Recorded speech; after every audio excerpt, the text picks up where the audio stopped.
Bonjour, bienvenue dans la série sur les échecs. Alors voici un autre exemple de collaboration dans la partie de Zita contre Hromadka qui s'est jouée à Prague en 1941. Le trait est au blanc. Ici, les blancs jouèrent D5. À nouveau, un très bon coup. Après, C prend D5. C prend D5. C6. Et il semblait avoir sacrifié ici un pion pour rien. Mais après, dame D4, C prend D5, dame H8,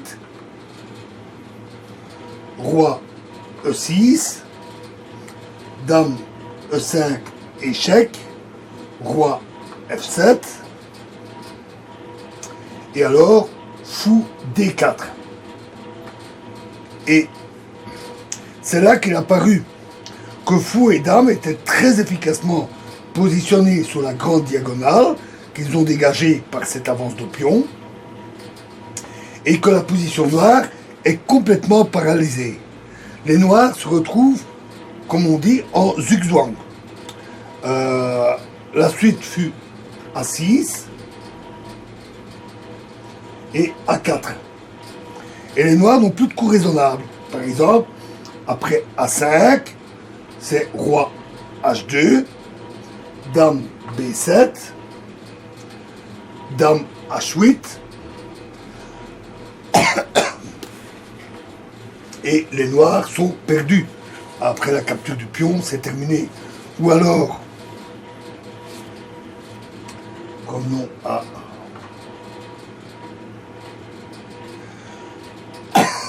la position.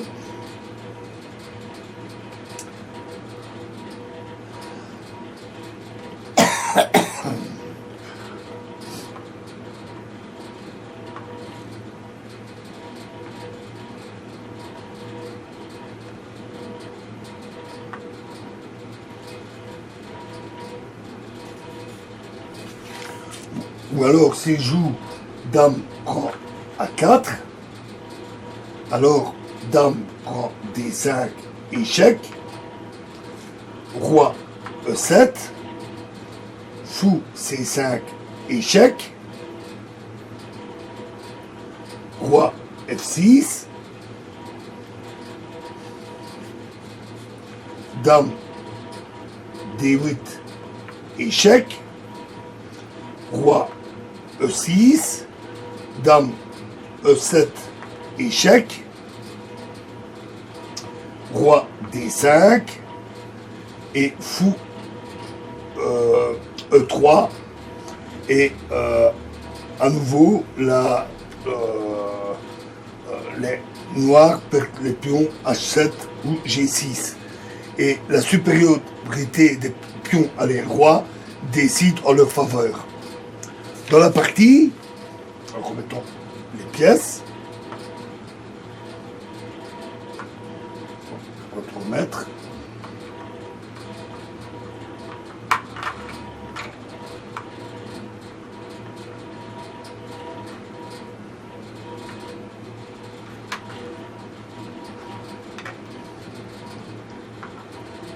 Donc après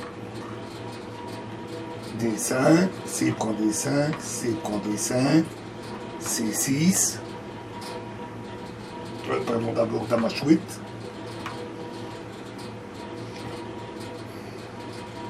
oui, non, c'est bon, dame D4, dame D4, C prend D5, dame H8, roi E6, dame E5, échec, j'ai oublié de mettre ici, dame E5, échec, roi F7, fou D4. Donc, dans la partie, ils jouèrent A6 et donc A4 et ils jouèrent alors dame D6. Et ils abandonnèrent après quelques quelques coups. Après, dame H8, cavalier F6, fou prend F6, dame prend F6, dame prend H7, échec, roi E8, dame G8, échec, roi E7,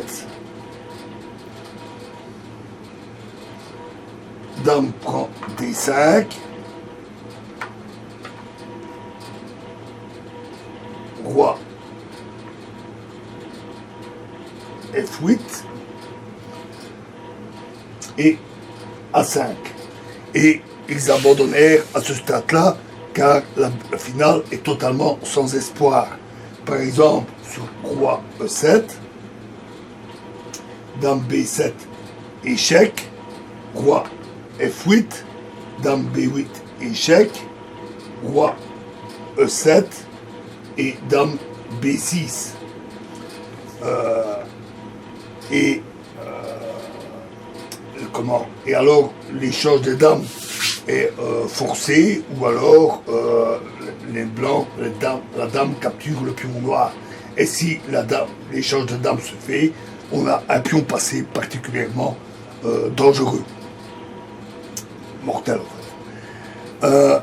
Donc la collaboration de la dame et du fou sur la grande diagonale rappelle ici le doublement des pièces lourdes sur une colonne ouverte, ce qui est aussi un bon exemple de collaboration entre deux figures, par exemple deux tours sur une colonne.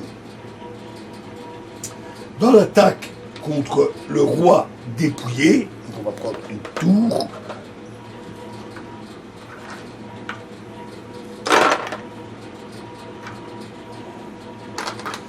Dans l'attaque contre le roi dépouillé, la collaboration entre dame et tour se révèle très efficace. Ces deux figures pourchassent parfois le roi sur tout l'échiquier jusqu'au mat. Si par exemple le roi se trouve en G7, la dame blanche en A8 et la tour blanche en B6,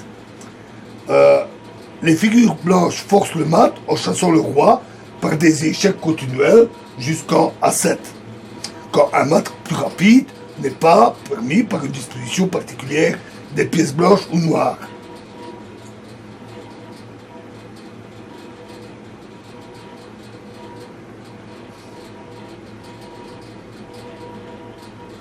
Pardon, la tour blanche est en H6. Donc, dame H8, échec,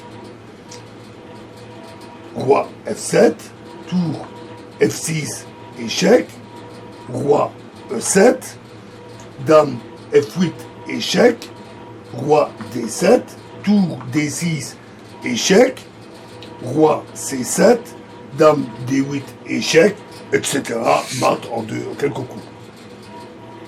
Alors, dans la prochaine vidéo, nous verrons un exemple un peu plus difficile, mais qui est très caractéristique de la collaboration entre une dame et une tour dans l'attaque du roi. Je vous remercie.